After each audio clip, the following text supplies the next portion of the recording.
વિદ્યાર્થી મિત્રો, સરસ મજાના ટોપિક ઉપર આપણે જવાનું છે અને પછીનો જે મુદ્દો છે એ નર્ડ્સનું સમીકરણ છે.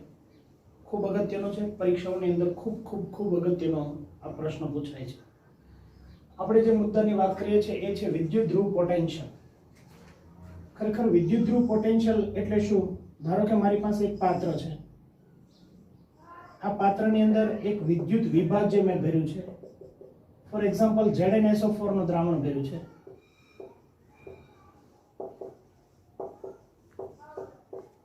અને બીજી ભાષામાં આપણે કહીશું વિદ્યુત વિભાજ્ય. વિદ્યુત વિભાજ્ય એનો અર્થ એવો થાય છે કે જ્યારે કોઈ પણ દ્રાવણ હોય એમાંથી વિદ્યુત પ્રવાહ પસાર કરો ત્યારે એમાંથી આયનો છૂટા પડતા હોય છે અને એની અંદર મેં એક વિદ્યુત ધ્રુવ મૂક્યો છે, ઇલેક્ટ્રોડ મૂક્યો છે. વિદ્યુત ધ્રુવ પોટેન્શિયલને ઇલેક્ટ્રોડ પોટેન્શિયલ પણ કહેવામાં આવે છે. ઇલેક્ટ્રોડ પોટેન્શિયલ ઇંગ્લિશ શબ્દ છે. આ દાખલા તરીકે મેં Zn નો લીધો છે. Zn નો ઇલેક્ટ્રોડ લીધો, વિદ્યુત ધ્રુવ લીધો અને ZnSO4 નો મેં દ્રાવણ લીધું છે. હવે મિત્રો આમાં શું ઘટના બનશે બરાબર ધ્યાનથી સમજજો. કોઈ પણ ધાતુના સળિયા હોય એને હંમેશા ઇલેક્ટ્રોન મુક્ત કરવાની વૃત્તિ હોય જ. પરંતુ દરેકની ઇલેક્ટ્રોન મુક્ત કરવાની વૃત્તિની તીવ્રતા જે છે એ અલગ હોતી હોય છે. તો આમાંથી પહેલા આમ બનશે, Zn માંથી Zn+2 બનશે અને 2 ઇલેક્ટ્રોન મુક્ત થશે. 2 ઇલેક્ટ્રોન મુક્ત થશે. એટલે મિત્રો શું થશે આમાં ઘટનામાં બરાબર ધ્યાનથી સમજો. આ Zn ની પટ્ટીમાંથી Zn+2 દ્રાવણમાં આવશે અને ઇલેક્ટ્રોન મુક્ત થાય. ઇલેક્ટ્રોન અહીં વિદ્યુત ધ્રુવ ઉપર રહેશે. આ બધા ઇલેક્ટ્રોન અહીં જમા થતા જશે. એટલે Zn માંથી Zn+2 બનતું જશે, દ્રાવણમાં આવતું જશે અને ઇલેક્ટ્રોન છે અહીં વિદ્યુત ધ્રુવ ઉપર જમા થશે. ધીમે ધીમે આ Zn ની પટ્ટી છે એ Zn ની પટ્ટીના વજનમાં ઘટાડો થતો જશે.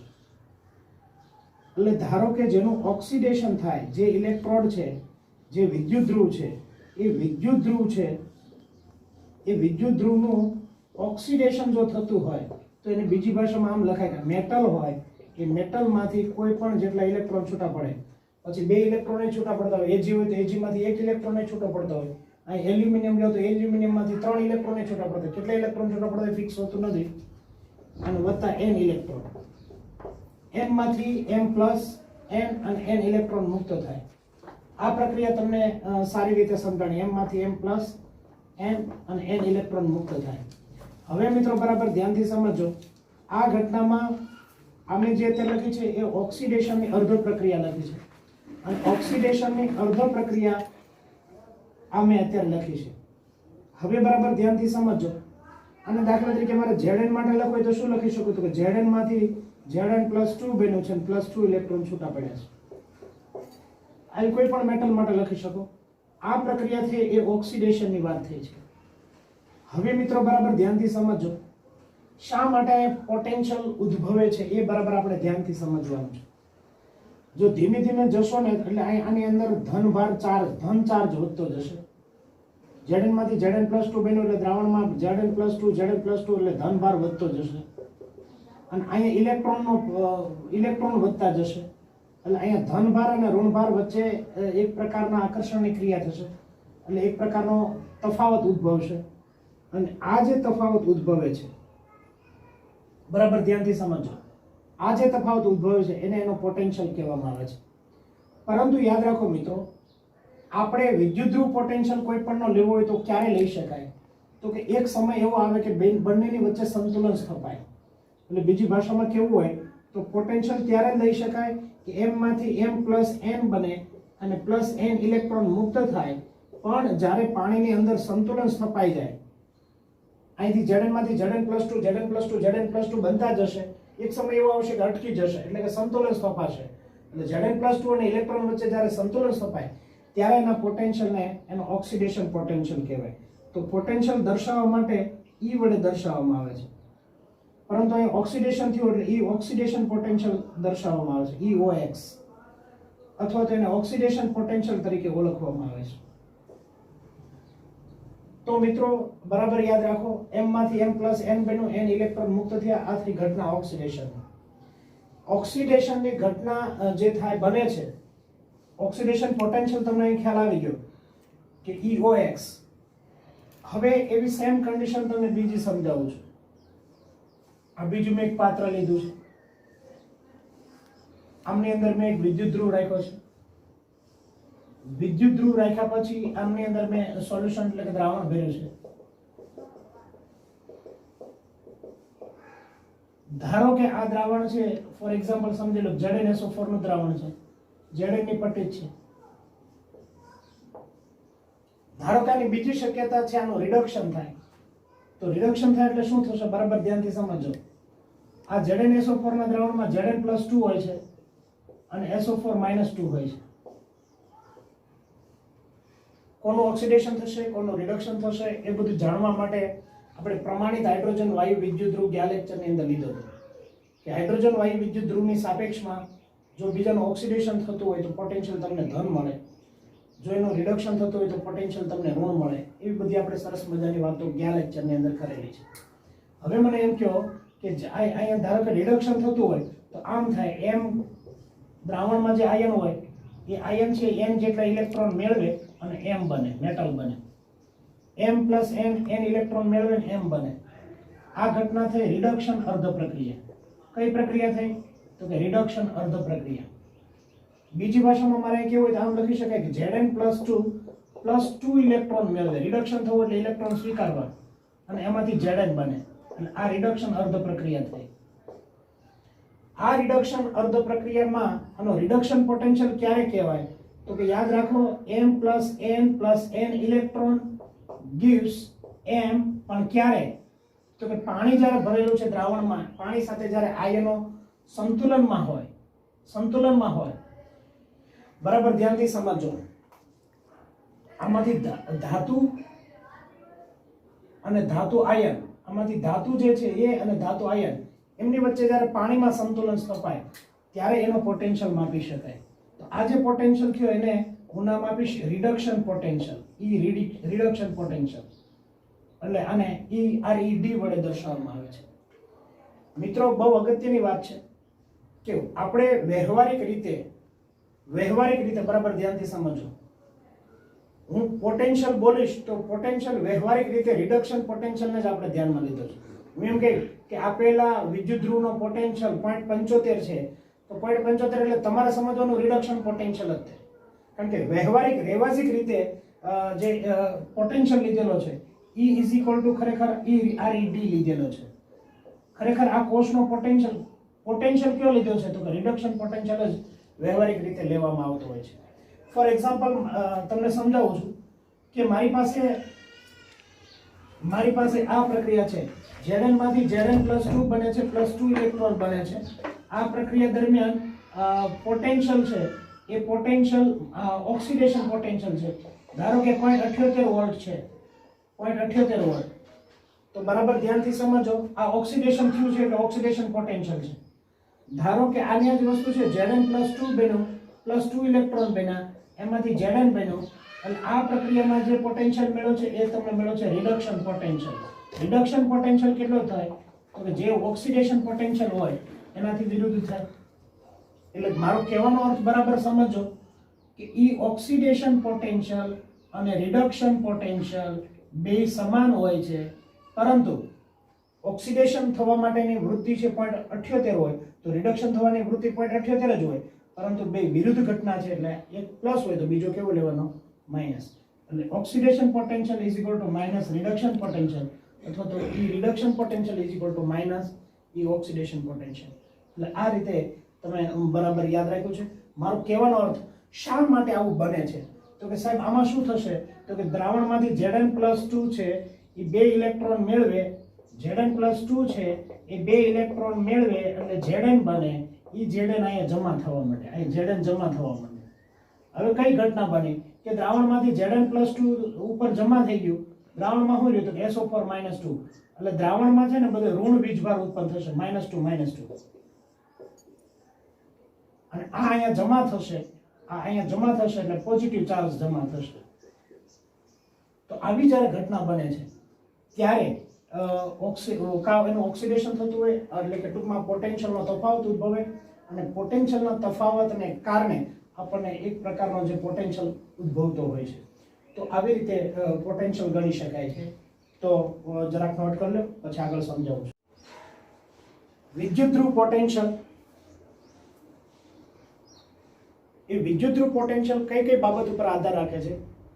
તો એના માટે મિત્રો યાદ રાખશો, પેલું વિદ્યુતધ્રુવ અને આયનોના સ્વભાવ ઉપર. તમે વિદ્યુતધ્રુવ કેવો લીધો છે એના ઉપર અને એમાં જે આયનો બને છે એ આયનોના સ્વભાવ ઉપર. ફોર એક્ઝામ્પલ સમજાવું છું કે Zn માંથી Zn+2 બન્યું છે, +2 ઇલેક્ટ્રોન મુક્ત થયા. Fe માંથી Fe+2 બન્યું છે, +2 ઇલેક્ટ્રોન મુક્ત થયા.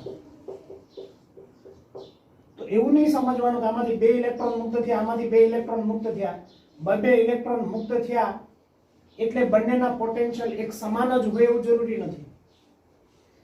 વિદ્યુતધ્રુવ બદલાય એટલે એની ઇલેક્ટ્રોન મુક્ત કરવાની વૃત્તિની તીવ્રતા બદલાય. વૃત્તિની તીવ્રતા બદલાય. આ ઇલેક્ટ્રોન મુક્ત કર્યા, આને ઇલેક્ટ્રોન મુક્ત કર્યા, પરંતુ ઇલેક્ટ્રોન મુક્ત કરવાની વૃત્તિની તીવ્રતા બદલાણી એટલે ઓક્સિડેશન પોટેન્શિયલ બદલાણું. આ જ વસ્તુ Fe માં દાખલા તરીકે હું તમને સમજાવું છું કે Fe માંથી Fe+3 બને અને 3 ઇલેક્ટ્રોન મુક્ત થાય તો ભલે Fe માંથી Fe આયન બન્યો, Fe માંથી અહીંયા Fe આયન જ બન્યો છે, પરંતુ યાદ રાખો બરાબર મિત્રો કે આ બે આયનો Fe માંથી Fe+2 બન્યો, Fe માંથી Fe+3 બન્યો, તો બંનેમાં ઇલેક્ટ્રોન મુક્ત કરવાની વૃત્તિની તીવ્રતા છે +2 બન્યો છે, +3 બન્યો, એ બંને જુદી જુદી છે. કહેવાનો અર્થ વિદ્યુતધ્રુવ અને એના આયનોના સ્વભાવ પર આધાર રાખે છે. બીજું છે સાંદ્રતા પર, દ્રાવણની સાંદ્રતા પર, એટલે કે M+N. જે આયનની સાંદ્રતા છે એ આયનોની સાંદ્રતા ઉપર આધાર રાખે છે. જો બરાબર સમજો, જો વાયુ વિદ્યુતધ્રુવ, જો વાયુરૂપ દ્રાવણ હોય, વાયુરૂપ દ્રાવણ હોય તો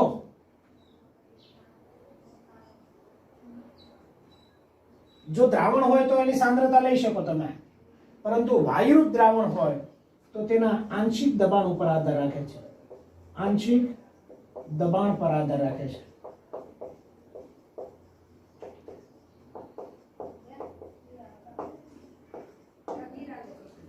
આંશિક દબાણ પર આધાર રાખે છે. વાયુરૂપ દ્રાવણ હોય, કોઈ વાયુરૂપ અવસ્થામાં હોય તો એના આંશિક દબાણો પર આધાર રાખે છે, બાકી તો દ્રાવણની સાંદ્રતા ઉપર આધાર રાખે છે. અને ત્રીજો અગત્યનો મુદ્દો તાપમાન પર આધાર રાખે છે. તાપમાન ચેન્જ થાય તો એ વિદ્યુતધ્રુવનો પોટેન્શિયલ બદલાય છે, એટલે તાપમાન ઉપર આધાર રાખે છે. આ ત્રણ પરિબળો છે એ વિદ્યુતધ્રુવના પોટેન્શિયલ, જે પોટેન્શિયલ છે ઇલેક્ટ્રોન મુક્ત કરવાની વૃત્તિની તીવ્રતા છે, એ પોટેન્શિયલ ઉપર આધાર રાખે છે. એક ફરીવાર કહું છું, એક વિદ્યુતધ્રુવ અને તે આયનોના સ્વભાવ ઉપર. ટૂંકમાં અહીંયા તમે વિદ્યુતધ્રુવ કેવો લ્યો છો એના ઉપર અને એનો આયનો કેવો બને છે એના સ્વભાવ ઉપર. બીજું એની સાંદ્રતા ઉપર. જો વાયુરૂપ પ્રણાલી હોય તો સાંદ્રતાને બદલે એનું આંશિક દબાણ લેવાનું આવે છે. અને ત્રીજી વસ્તુ તાપમાન ઉપર. આ ત્રણ પરિસ્થિતિ પર વિદ્યુતધ્રુવનો પોટેન્શિયલ છે એ આધાર રાખતો હોય છે. મિત્રો મારે એક બીજું સાથે સાથે તમને કહેવાનું છે કે જો મારે તમને સમજાવવું છે પ્રમાણિત વિદ્યુતધ્રુવ પોટેન્શિયલ. વિદ્યુતધ્રુવ પોટેન્શિયલ, પ્રમાણિત વિદ્યુતધ્રુવ પોટેન્શિયલ. પ્રમાણિત વિદ્યુતધ્રુવ પોટેન્શિયલ એટલે શું કહેવાય કે standard electrode potential. Standard electrode potential, બીજી ભાષામાં કહેવાય તો standard electrode potential, SEP. Electrode potential એટલે વિદ્યુતધ્રુવ પોટેન્શિયલ, સ્ટાન્ડર્ડ ઇલેક્ટ્રોડ પોટેન્શિયલ એટલે SEP, સ્ટાન્ડર્ડ ઇલેક્ટ્રોડ પોટેન્શિયલ. ક્યારે થાય? જો મિત્રો બરાબર ધ્યાનથી સમજો, સાંદ્રતા છે એ સાંદ્રતા તમે 1 મોલર લ્યો.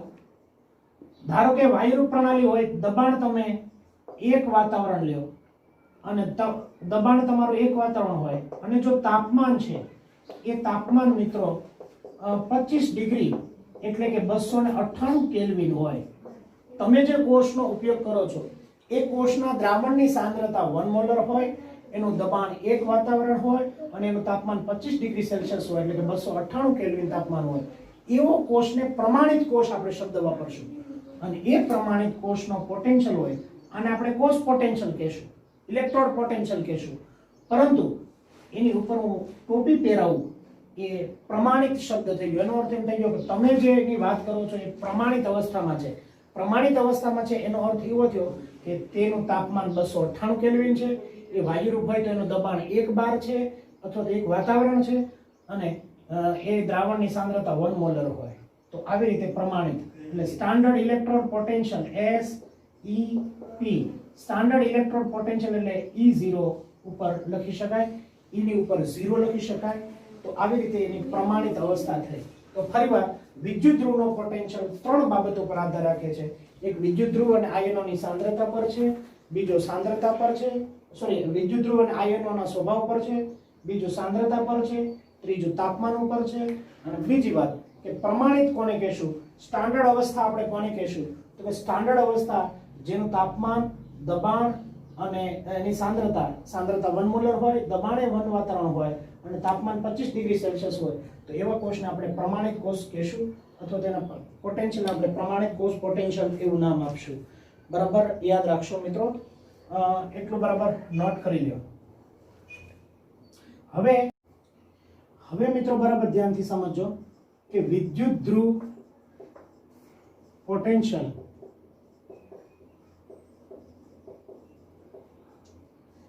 અથવા તેને ઇલેક્ટ્રોડ પોટેન્શિયલ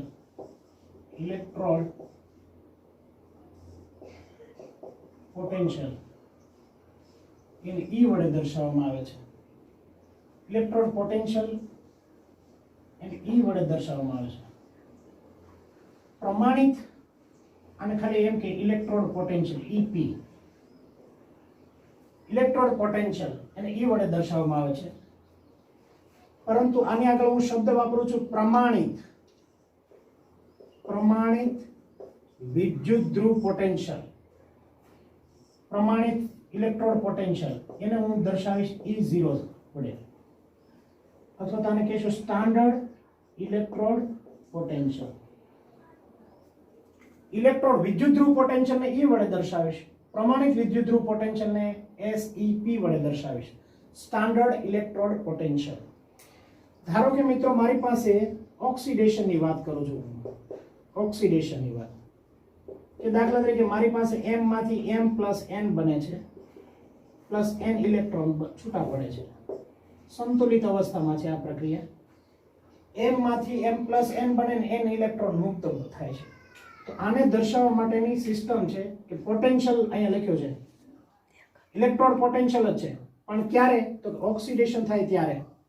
ઇલેક્ટ્રોડ ઉપર ઓક્સિડેશન થાય છે તો એને આમ લખવાનું કે અહીં મેટલ પછી મેટલ આયન M+N.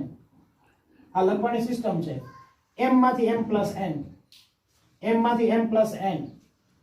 જો આ કોષ પ્રમાણિત હોય, આ ખાલી ઇલેક્ટ્રોડ પોટેન્શિયલ છે, EP છે, પણ SEP સ્ટાન્ડર્ડ ઇલેક્ટ્રોડ પોટેન્શિયલ કઈ રીતે લખશો, તો કે ખાલી તમારે એટલું જ લખવાનું છે ઓક્સિડેશન પોટેન્શિયલ M માંથી M+N, ઓક્સિડેશન થયું છે એટલે M માંથી M+N, ધાતુમાંથી ધાતુ આયન બન્યો એટલે ઓક્સિડેશન થયું. પરંતુ પ્રમાણિત છે એનો અર્થ એમ થઈ ગયો કે તેનું તાપમાન 298 કેલ્વિન છે, દબાણ 1 બાર છે અને એની દ્રાવણની સાંદ્રતા છે 1 મોલર છે. તો એને આ રીતે લખી શકાય. તો આ ઓક્સિડેશન માટેની મેં તમને વાત કરી. સેમ કન્ડિશન રિડક્શન માટેની વાત કરું હું તમને, તો કે રિડક્શન થાય ત્યારે શું થાય, તો M+N હોય, N જેટલા ઇલેક્ટ્રોન મેળવે અને એમાંથી M બને. કઈ પ્રક્રિયા થઈ, તો કે આ રિડક્શન થઈ. તો આને લખવા માટે એનો ઇલેક્ટ્રોડ પોટેન્શિયલ શું લખી શકાય, તો કે એનો રિડક્શન પોટેન્શિયલ થાય એટલે શું લખશો, M+N, M+N માંથી N M બન્યા, M+N એ N જેટલા ઇલેક્ટ્રોન મેળવવા M બન્યા. આ મેં રિડક્શન લખ્યું. સ્ટાન્ડર્ડ ઇલેક્ટ્રોડ પોટેન્શિયલ રિડક્શન માટે શું લખી શકાય, તો કે E0 M+N એમાંથી M.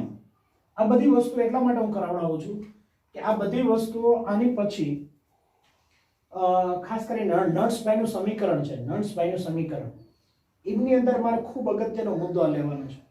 બહુ અગત્યની વાત તમને કરી દઉં કે આની પહેલાનો મેં એક મુદ્દો લીધો ને, એમાં દાખલાની અંદર જો પહેલો લેક્ચર આ તમે ભરશો ને તો વધારે તો થોડું ખ્યાલ આવશે. આની પહેલાના લેક્ચરમાં મેં સીધા તમને દાખલાઓ કરાવ્યા છે, ઓક્સિડેશન અને રિડક્શન ને ઓક્સિડેશનમાંથી એનું રિડક્શન અર્ધ પ્રક્રિયામાં ફેરવવાનું. પરંતુ આ થોડું બેઝિક પહેલા જોઈ લેજો એકવાર. ફરીવાર ઓક્સિડેશન થાય, m માંથી m + n બને, n ઇલેક્ટ્રોન મુક્ત થાય, ધાતુમાંથી ધાતુ આયન બને, એટલે ઓક્સિડેશન થયું, ધાતુમાંથી ધાતુ આયન ઓક્સિડેશન થયું. આ ઇલેક્ટ્રોડ પોટેન્શિયલ એને ઓક્સિડેશન અર્ધ પોટેન્શિયલ પણ કહેવામાં આવે છે. આ ઓક્સિડેશન પોટેન્શિયલ જ થયો ખરેખર બીજી ભાષામાં ઓક્સિડેશન પોટેન્શિયલ જ છે, પણ આ સ્ટાન્ડર્ડ ઓક્સિડેશન પોટેન્શિયલ છે, SOP સ્ટાન્ડર્ડ ઓક્સિડેશન પોટેન્શિયલ. આ m + n જેટલા ઇલેક્ટ્રોન મેળવે m બન્યું, રિડક્શન થયું, એટલે આને રિડક્શન પોટેન્શિયલ કહેવાય. ઇલેક્ટ્રોડ પોટેન્શિયલ છે પણ રિડક્શન પોટેન્શિયલ, આને હું કહીશું સ્ટાન્ડર્ડ રિડક્શન પોટેન્શિયલ. પરંતુ મિત્રો આ બે ઉપરથી મારે તમને એક જ વસ્તુ કહેવાની છે કે વ્યવહારિક રીતે standard reduction potential is equal to electrode potential. સમજી લેજો, સ્ટાન્ડર્ડ રિડક્શન પોટેન્શિયલ છે એને ઇલેક્ટ્રોડ પોટેન્શિયલ એવું નામ આપ્યું છે. Electrode potential reduction oxidation potential નહીં તે સ્ટાન્ડર્ડ ઓક્સિડેશન પોટેન્શિયલ એ ઓક્સિડેશન પોટેન્શિયલ જ છે, પરંતુ પોટેન્શિયલ એવો શબ્દ આપણે વાપરીએ ત્યારે જનરલી સમજવાનું રિડક્શન માટેની વાત થયેલી છે. અને ખાસ યાદ રાખો કે મિત્રો oxidation potential is equal to reduction potential. Oxidation potential અને રિડક્શન પોટેન્શિયલ સમાન હોય પરંતુ વિરુદ્ધ હોય, અથવા તો પ્રમાણિત standard oxidation potential is equal to standard reduction potential, પરંતુ વિરુદ્ધ દિશામાં હોય, પરસ્પર વિરુદ્ધ હોય, તો આવી રીતે રિડક્શન પોટેન્શિયલ અને ઓક્સિડેશન પોટેન્શિયલ તમે સમજી શકો છો. પરંતુ એક વસ્તુ બરાબર યાદ રાખજો કે જેટલો ઓક્સિડેશન પોટેન્શિયલ હોય એટલો જ એનો રિડક્શન પોટેન્શિયલ હોય, પરંતુ વિરુદ્ધ હોય. અથવા તો પ્રમાણિત શબ્દ લખો તો પ્રમાણિત oxidation potential is equal to પ્રમાણિત રિડક્શન પોટેન્શિયલ, પરંતુ પરસ્પર વિરુદ્ધ હોય છે. અને આખા કોષનો પોટેન્શિયલ તમે શીખી ગયા છો કે કોઈ પણ કોષ આખો છે એ આખા કોષનો પોટેન્શિયલ ગણવા માટે શું કરી શકાય, તો કે બે વિદ્યુત ધ્રુવના પોટેન્શિયલનો તફાવત લેવાય. જો ઓક્સિડેશનની વાત સાપેક્ષમાં લેતા હો તો એનોડ ઓછા કેથોડ, એટલે oxidation potential of anode minus oxidation potential of cathode એના દ્વારા માપી શકાય.